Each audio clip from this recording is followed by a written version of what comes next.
stabilité en amour quand on est marié. Être stable en amour dans le mariage requiert 3 choses essentielles. L'humilité des 2 côtés, chez l'homme et chez la femme. Il faut que les 2 soient humbles. Et je veux préciser que l'humilité, c'est la maturité. Deuxième chose, deuxième élément qui permet la stabilité amoureuse dans un couple, la capacité de connaître et de reconnaître les qualités de l'autre. Troisième chose qui est le fondement de la stabilité en amour, les regards au bon endroit. Les 2 doivent avoir le regard au bon endroit pour vivre une stabilité amoureuse. Shalom bien-aimé dans le Seigneur Jésus-Christ. Aujourd'hui, la servante de Dieu, pasteur Joël Gloria Cabassel, pasteur responsable de l'église Assemblée évangélique Nouvelle Alliance de Kinshasa, parle de la stabilité amoureuse pour les mariés. C'est quoi la stabilité en amour? Mais, qu'est-ce que la stabilité émotionnelle? Après tout, on ne peut maîtriser quelque chose si l'on ne l'identifie pas à prime abord. La stabilité émotionnelle est la capacité d'une personne à rester calme quand elle vit une situation de stress. Une personne qui vous aime sincèrement vous fera rire, partagera des moments agréables avec vous, elle vous apportera la sécurité et la stabilité dont vous avez besoin dans votre relation, fera disparaître vos peurs, vos insécurités et votre tristesse. Nous savons tous qu'il peut être compliqué de trouver une personne mature émotionnellement. C'est un défi de découvrir celui qui nous apportera toujours un vrai sentiment de sécurité et de stabilité. Quelqu'un qui ne veut pas nous tromper ni nous mentir. Cependant, il convient de préciser une chose dès le début, lorsque nous parlons d'amour, il n'y a pas de place pour l'indécision. Les personnes instables ne peuvent pas avoir de bonnes relations. Vous devez être honnête avec votre partenaire mais également avec vous-même.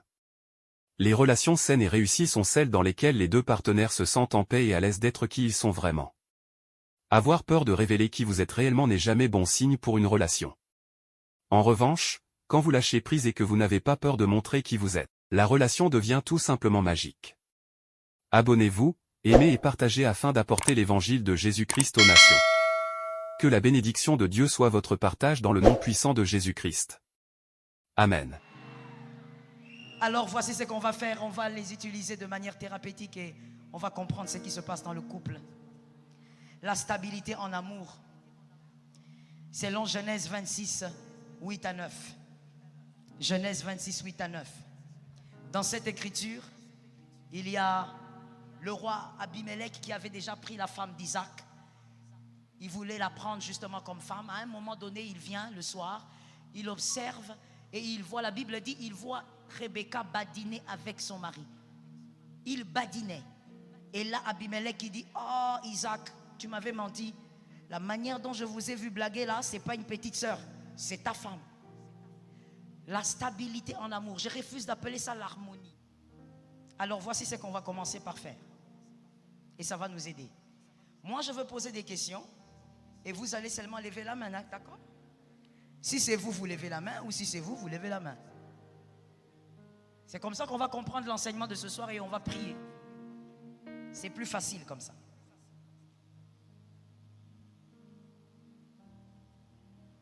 La première question. Lorsque vous avez des conflits, des disputes, des problèmes, tous les couples en ont. Qui est la première personne à pardonner? Qui pardonne vite? La personne à pardonner vite, ça veut dire aussi, laissez-moi terminer ma question. Maman, il ne faut pas regarder ton mari. Il faut regarder devant. Pardonner vite veut dire aussi que tu es la première personne à aller vers l'autre pour parler, pour régler le problème. Entre vous deux, c'est qui? Que la personne qui est prompte à pardonner lève la main. Bravo. Merci. Pourquoi j'ai dit bravo? J'ai dit bravo pour 2 raisons. La première raison, c'est que la femme n'a pas levé la main. Donc c'est un couple qui se connaît. La deuxième raison, c'est que c'est l'homme. Alors que la plupart des couples, ce sont les hommes les orgueilleux. Ce sont eux qui boudent pendant 1 semaine. Ils refusent de manger la nourriture de sa femme parce qu'elle a été impolie. Parce qu'elle m'a mal répondu. Être un vrai chef, c'est savoir s'humilier. Qui se rappelle que j'ai dit ici qu'une femme est éblouie par le caractère?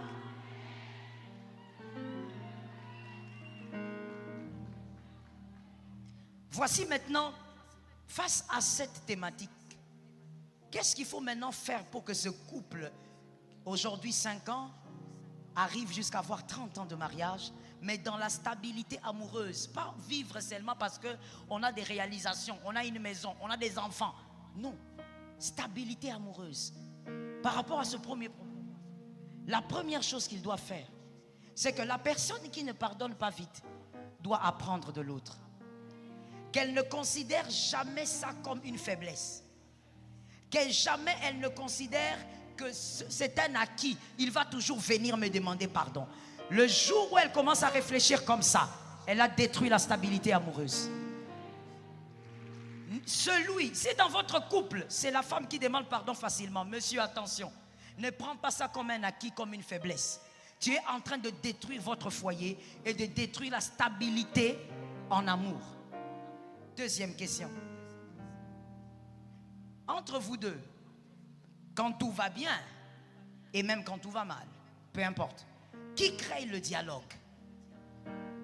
Qui parle beaucoup? Qui anime?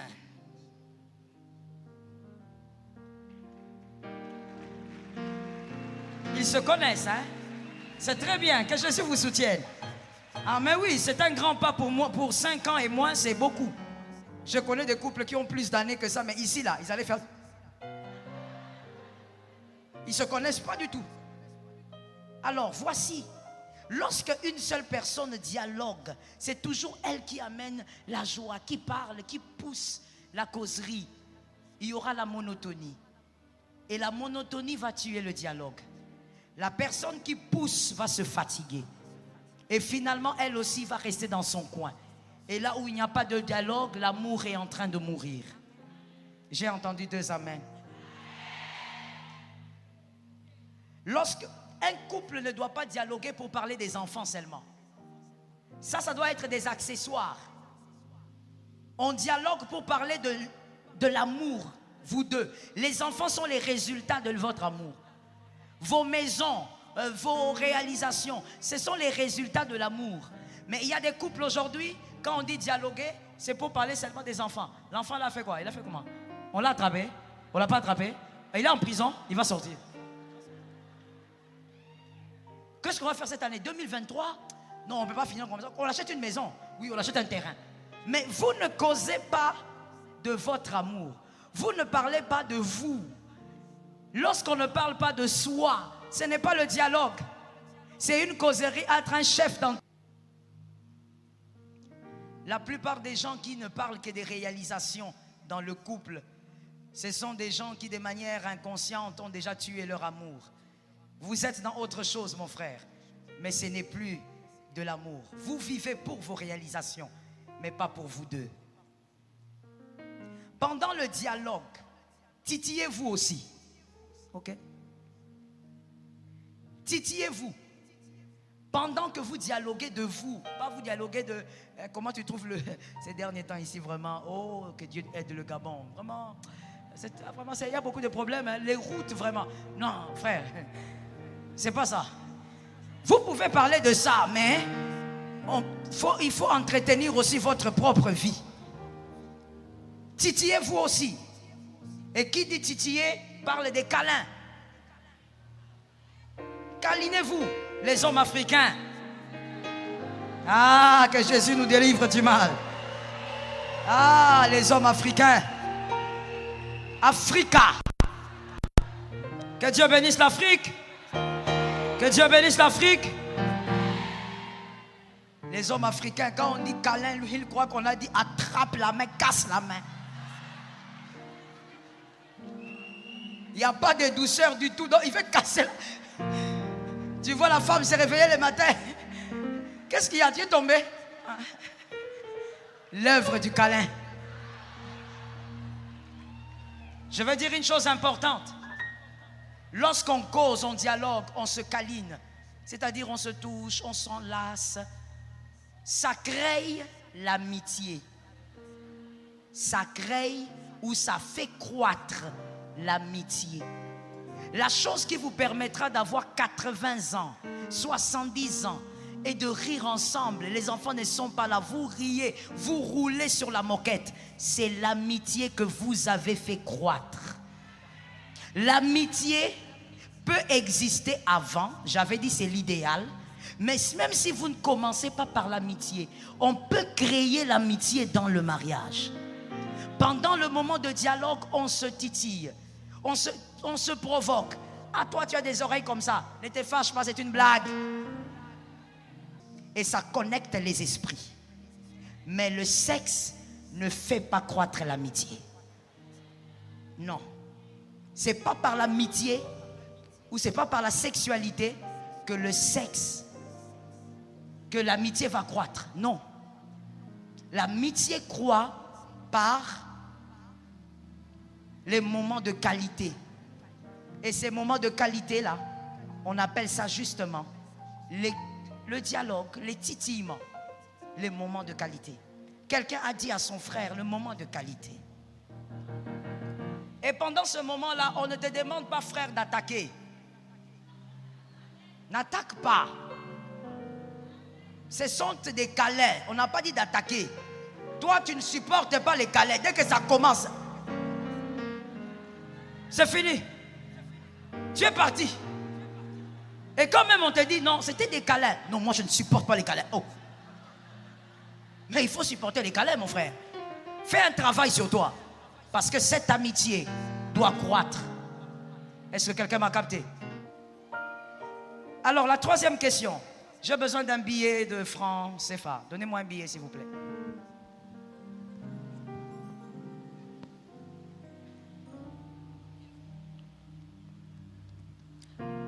Alors, de vous deux, qui dépense le plus?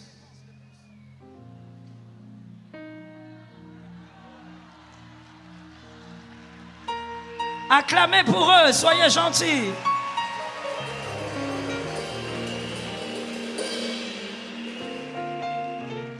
Je te l'ai dit au départ, il faut savoir les limites et les forces de l'autre. Ils ont reconnu que c'est lui qui dépense le plus. Alors si c'est lui qui dépense le plus, il faut le savoir parce que ça maintient la stabilité en amour dans un mariage. Il faut savoir de vous deux qui dépense le plus. Comme ces jeunes mariés, ils m'épatent jusque-là. Waouh! Vous êtes incroyables. Vous êtes incroyables. Ils sont très jeunes, mais c'est extraordinaire. Ils savent qui est qui. Lorsqu'on localise qui dépense le plus, parce que l'argent dans le foyer, c'est un grand sujet à problème. À cause de l'argent, les gens divorcent. À cause de l'argent, les femmes deviennent insoumises.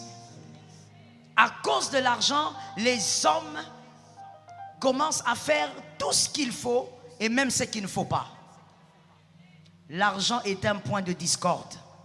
Il faut savoir comment gérer ça. Alors, puisque c'est elle, c'est monsieur qui est dépensier, c'est elle qui gère bien, il faut donc que l'argent de la famille reste entre les mains de celui qui gère bien. Est-ce que quelqu'un me capte? L'argent de la famille ne reste pas forcément entre les mains de la femme. Enseignement faussé.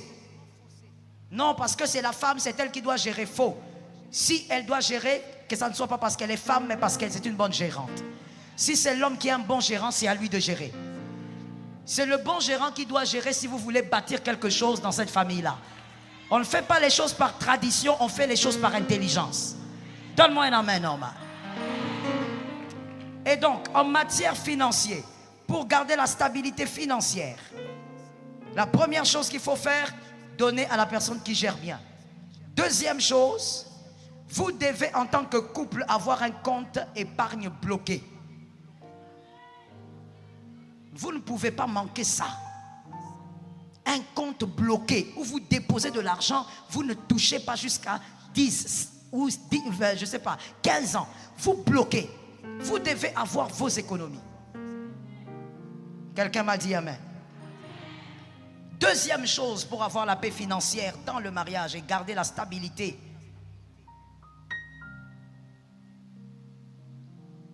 Chaque chaque mois, il faut avoir le seuil de dépenses.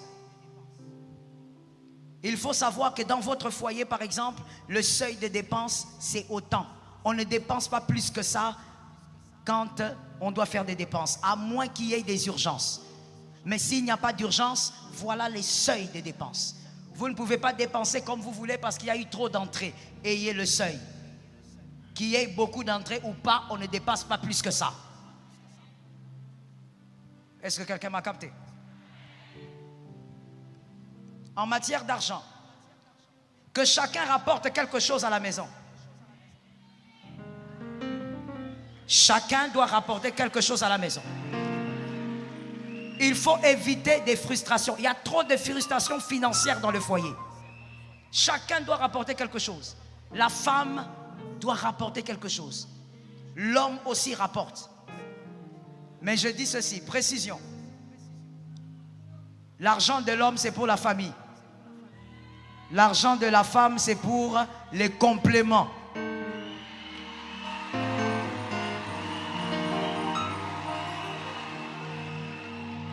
C'est pas moi qui l'ai dit, c'est la Bible.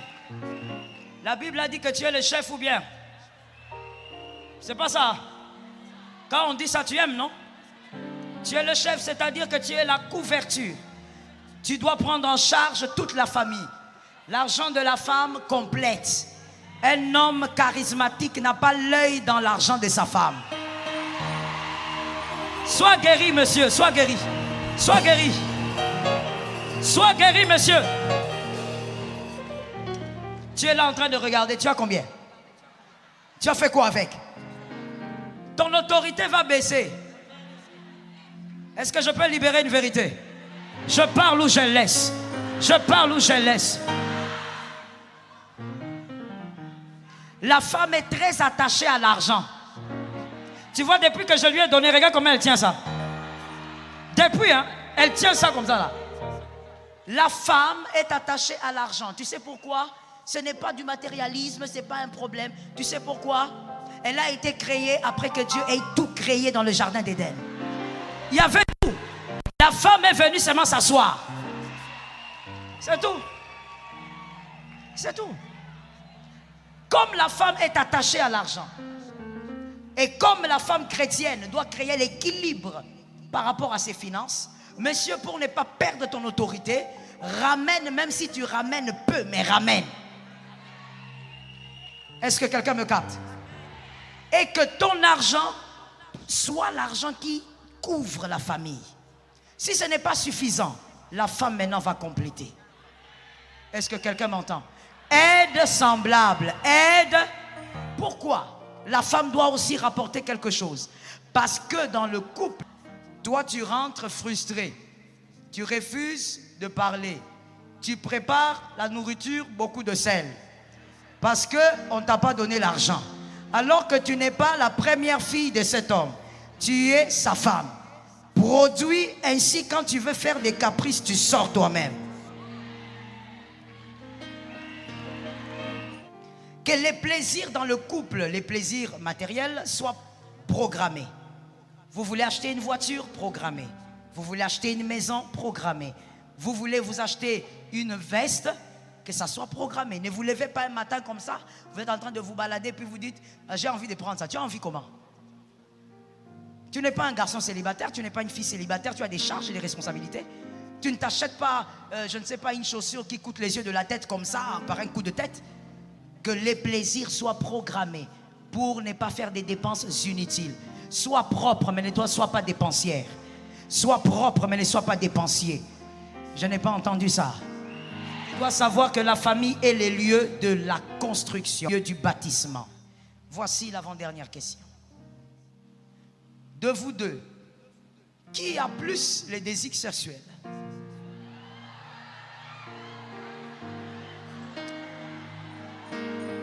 C'est quoi votre problème? Ils sont mariés, reconnus mariés. Jésus les connaît.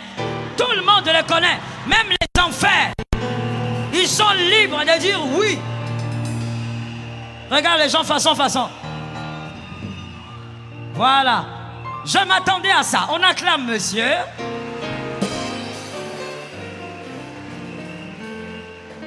Il y a des couples où c'est le contraire, mais c'est un peu rare, hein?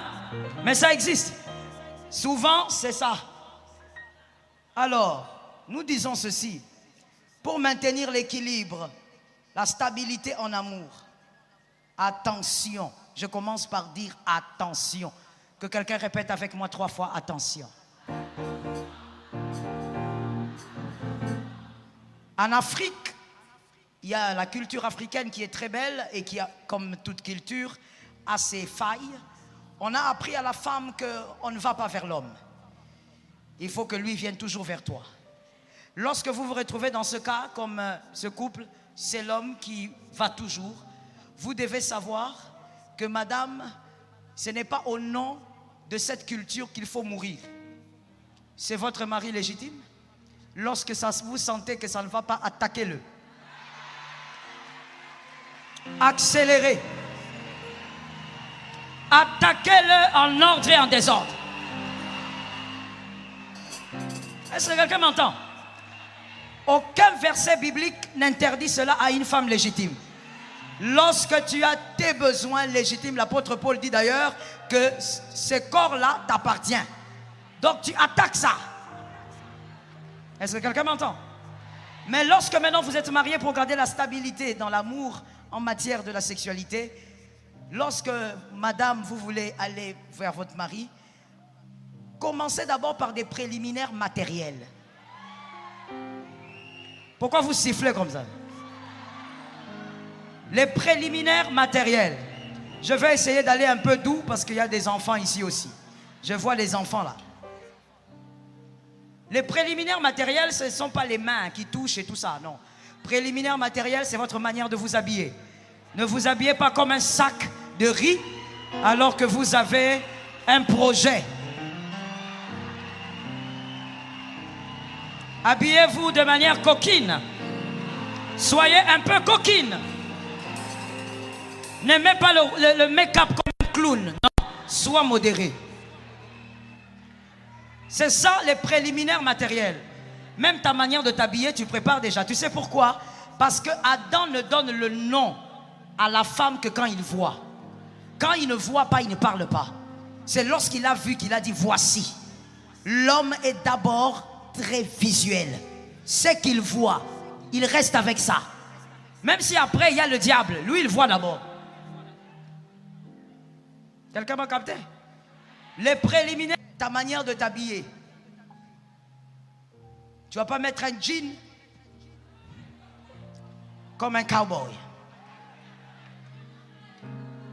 Préliminaire matériel, vous parfumez votre chambre. Votre chambre sent quelque chose que je ne connais pas. Ça sent tellement mauvais que c'est pas possible. Tu parfumes ta chambre. Tu changes les draps. Toi, madame, tu as des projets. Tu as mis des draps noirs. C'est quoi? Qu'est-ce que tu veux nous dire? Tu veux appeler l'esprit ancestral des cimetières? C'est quoi les draps noirs là? Tu as des projets. Est-ce que quelqu'un m'entend? Les préliminaires matériels, je vous dis, ne suivez pas le charisme des hommes qui sont là. Ils aiment ça. Tous tels qui sont là, ils aiment ça. Préliminaires matériels. Tu commences par exemple, vous avez votre maison, vous ne vivez pas peut-être avec des gens, vous êtes chez vous. Tu mets même quelques pétales de fleurs un peu comme ça. Va cueillir les fleurs là-bas, mais... Toi, tu vas me dire, non, pasteur, je vais acheter ça où? Va cueillir les fleurs. En Afrique, on est béni, on a des fleurs partout. Quand il arrive, lui-même, il est étonné. Il regarde, il dit, mais qu'est-ce qu'il y a ici? Or, il ne sait pas. Il y a une lionne qui veut attaquer. Les préliminaires matériels, ça permet à l'homme d'avoir un esprit préparé pour s'occuper de vous, madame. Si vous voulez être satisfaite, faites les choses comme quelqu'un qui cherche la satisfaction. Il ne faut pas être là comme ça, il arrive, toi tu as des projets, mais dès qu'il arrive, c'est que tu avais fait hier avec ma maman. Là, tu les mets sur les nerfs et puis après tu viens avec tes mains comme un petit chat. Non. Ça ne se passe pas comme ça. Est-ce que quelqu'un m'entend? Tout Tout homme, même s'il est un général, même s'il est, je ne sais pas, un homme de quelle carrure, peu importe son âge, en matériel, quand il arrive comme ça, il ne faut pas le toucher d'abord, il faut chuchoter des choses à l'oreille. Tu chuchotes des choses. Ne lui dis pas Jésus revient bientôt. Ce n'est pas le moment. Ne dis pas ça. Nous savons que Jésus revient. Alléluia, Jésus revient. Mais ce n'est pas ça. Toi, on dit chuchoter, tu vas là-bas tellement que tu es sainte comme je vois celle-ci. Ce n'est pas ça les chuchotements là qu'on te dit. Où tu commences à parler dans ses oreilles d'un nom ancien qu'il n'aime pas. Joba Noir, Joba Noir. Il n'aime pas ce nom-là. Pourquoi tu chuchotes ça? Écoute, je vais juste te donner 2 pistes et puis je passe. Lorsque tu chuchotes, tu dois dire des choses qui réveillent. Non, non, non, non. Vous êtes terrible, hein, vous. Vous venez tout d'abord. Toute la semaine, je n'avais pas des gens comme ça ici. Vous devez dire des choses qui réveillent l'estime qu'il a pour lui-même. Tu es mon champion. C'est un exemple. C'est toi l'homme fort. Pendant qu'elle dit fort là, même s'il n'est pas fort, il devient fort. C'est fini. La force de Samson entre en lui. Ah, donne-moi un amen. Que Jésus délivre ton mariage. Que Jésus libère ton mariage.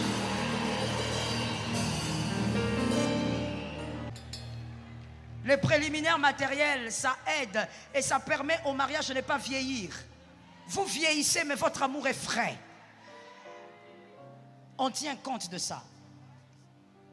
Attention, lorsque ce n'est que l'homme qui vient vers vous, à un moment donné, pour certains hommes, il finit par se lasser. Et ce n'est pas bien. Des fois même, ça frustre l'homme. C'est que vous ne savez pas les femmes. C'est que malgré son éducation d'Africain, des fois, il est frustré. Vous savez pourquoi? Parce que tout homme aime être désiré. Tout homme. Il est masculin, né masculin. Il aime être désiré. Voilà pourquoi tu verras certains hommes mariés, ils entrent dans une certaine légèreté sur WhatsApp, ils blaguent avec une fille, ils flirtent au fait, comme on dit, avec une fille, alors qu'ils ne comptent pas être infidèles. Mais tu vas écouter cet homme en train de causer avec cette fille, comment tu vas? Tu vas bien? Tu es parti où aujourd'hui? Il ne veut pas tromper sa femme, mais seulement le fait que la petite là le désire, c'est ce qui le fait du bien. Peu importe l'âge de ton mari, tout homme aime être désiré. Il ne te le dit peut-être pas. Laisse-moi te le dire à Ephata. Il veut être désiré.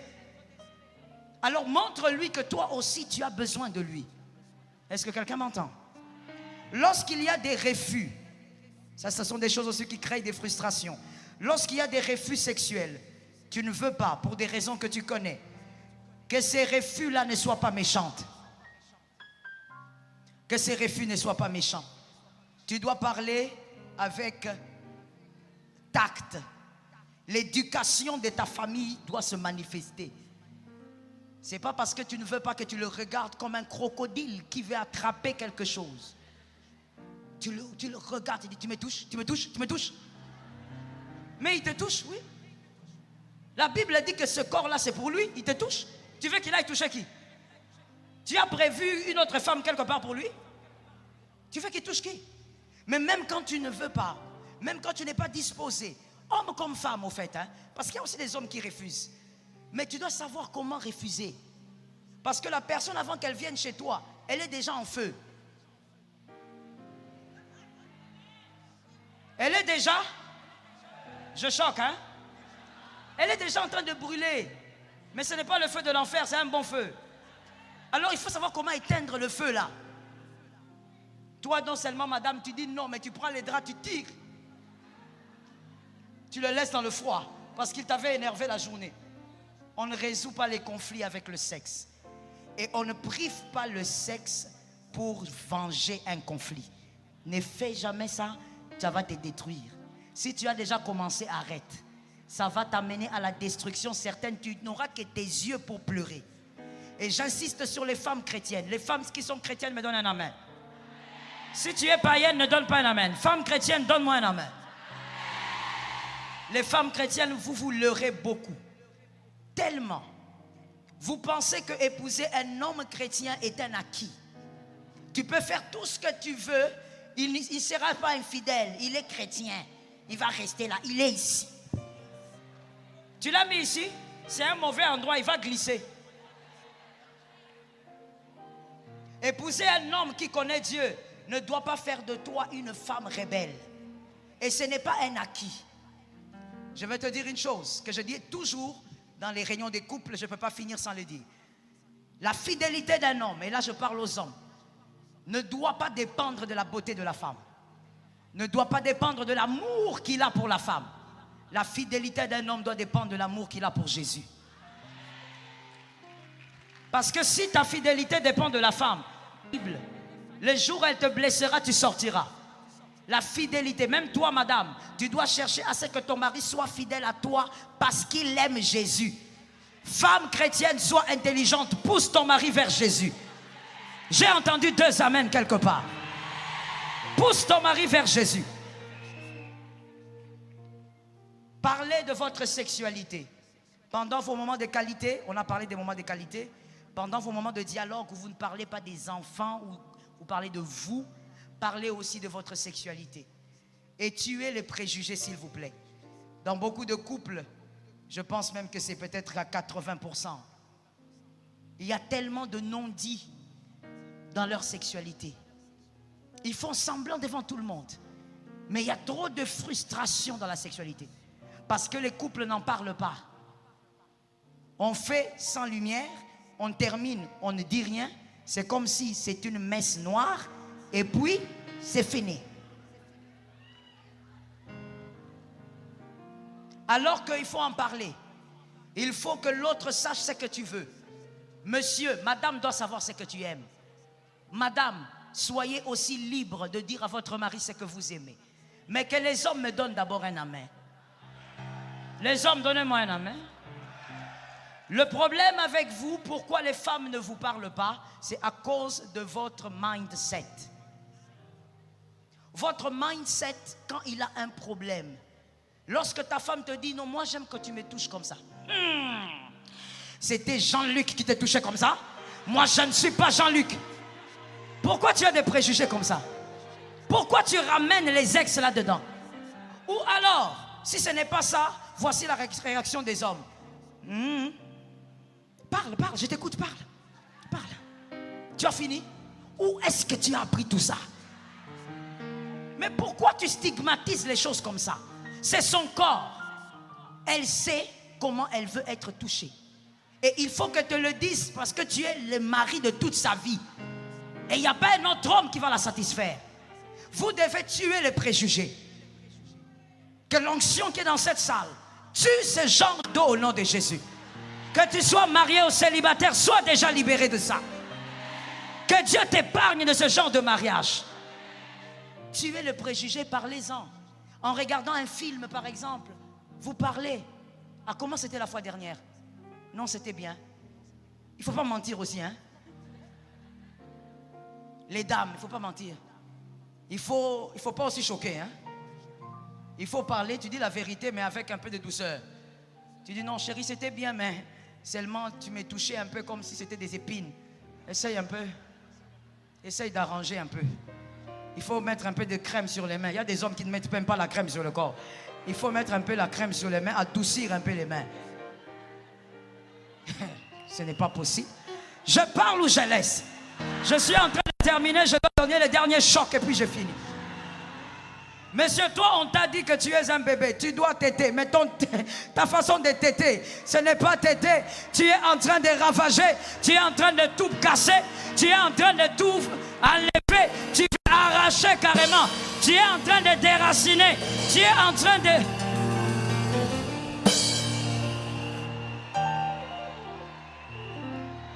Tu déracines, frère, tu déracines.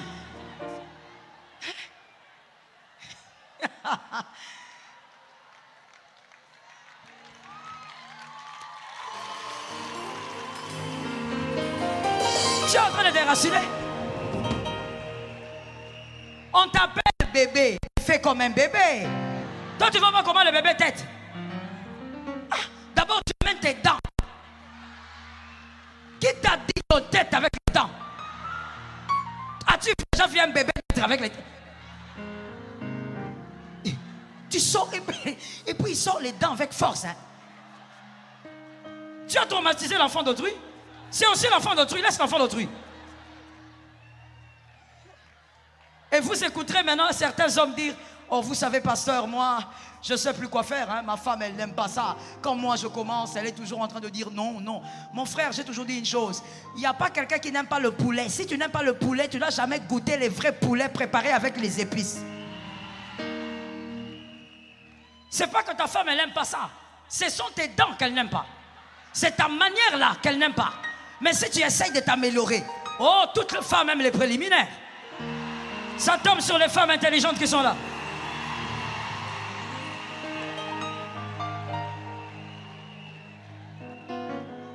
Est-ce que quelqu'un m'entend bien?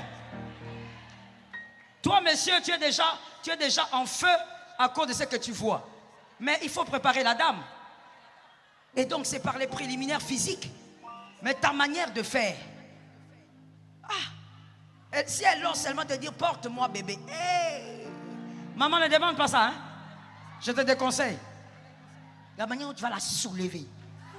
Ça veut dire tu vas la prendre, tu vas. Voilà pourquoi, mon frère, il ne faut pas avoir de l'orgueil. La personne là, c'est ta femme. L'apôtre Paul dit: c'est ton corps. Hein, causer en regardant peut-être un film. Si tu as honte d'elle, hein, parce qu'il y a des hommes comme ça, ils ont toujours honte. Même en regardant un film, tu regardes la télé, mais tu lui poses la question: tu aimes que je fasse comment? Tu aimes que je touche comment? Qu'est-ce qui te dérange? J'ai l'habitude de dire: madame, votre nom c'est Pénina. Pénina n'est pas Janine. Pénina n'est pas Antoinette. Pénina, ce n'est pas Jacqueline. Apparemment, il reconnaît les noms. Pénina, c'est Pénina. Il y a des hommes qui commettent beaucoup d'erreurs. Excusez-moi les hommes, mais il faut que je vous parle. Vous commettez certaines erreurs en croyant que les femmes sont pareilles. Les femmes ne sont pas pareilles. Toutes les femmes, on ne les gère pas dans l'intimité de la même manière. Je n'ai pas le temps pour expliquer les catégories des femmes dans l'intimité. En tout cas, c'est pour une autre fois peut-être. Mais vous devez savoir que les femmes ne se ressemblent pas. Une autre femme, quand tu la prends seulement 2 minutes de préliminaire. C'est fini. Elle est déjà partie, tu peux l'amener vers Sion. Mais une autre femme, tu dois prendre au moins 10 minutes de préliminaire bien contrôlées. Alors comme ta femme n'est pas ton ex, pose-lui des questions. Causer, ça se cause, ça se parle. Quelqu'un lève la main droite et dise que l'Éternel nous donne la victoire. Dernière question entre vous deux, qui est la personne qui prie le plus? Qui invite l'autre souvent à la prière? Oh là là, il y a forcément quelqu'un. Qui est celui qui... Ah d'accord. Mais vous êtes formidables, je vous acclame. Ils ont fait sens, pas de faute. Est-ce que tu peux acclamer avec un cœur d'amour? Écoute madame. Et si dans votre cas c'est monsieur, écoute monsieur. Celui qui attise la prière doit être encouragé par l'autre. Si tu ne l'encourages pas, il va se refroidir. Un bois avec un autre bois crée un grand feu. Il faut au point de décider d'être une prieuse plus puissante que lui. S'il y a quelque chose qui doit créer la compétition dans le mariage, une compétition positive entre les couples, c'est la prière. Regarde ton mari et dit: il prie 2 heures, je prierai 3 heures. Regarde ta femme et dit: elle jeûne 2 jours, moi je ferai 3 jours. La prière sécurise le couple. La prière sécurise les enfants. La prière crée une voûte, les démons ne passeront pas. Je croyais que je parlais à une âme. La prière crée une protection, il n'y aura pas d'avortement. La prière crée une protection, il n'y aura pas d'ensorcellement. Les sorciers ne toucheront pas à ta famille. Les sorciers ne toucheront pas à ta maison. Les hommes de prière sont dans la salle. Les femmes de prière sont dans la salle. La prière va te sécuriser. Tu chercheras des choses et tu les auras. Lève la main droite et dis-moi: je chercherai et j'aurai. Je bâtirai et j'accomplirai. Mettez-vous à genoux s'il vous plaît. Vous avez été merveilleux. Je vais prier pour vous. Non, c'est pour vous. Même les acclamations, on a senti le cœur noir. Saint-Esprit, protège ce couple. Tu es le Dieu de la fidélité. Veille sur eux. Ils sont faibles, toi tu es fort. Ils sont ensemble, mais toi tu es en eux. Alors Seigneur, aide-les à être meilleurs tous les jours. Que ce couple soit un jardin de bonheur, un jardin de joie et de paix. Qu'ils aient autant d'enfants qu'ils veulent. Au nom de Jésus-Christ. Amen. Vous êtes bénis. Alléluia. Shalom bien-aimés dans le Seigneur Jésus-Christ. J'espère que vous avez aimé cette vidéo. Abonnez-vous et partagez pour porter l'évangile de Jésus-Christ aux nations, car il y aura plus de joie dans le ciel pour un seul pécheur qui se repent. Merci de faire partie de notre famille Wonderful Jésus-Christ.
I,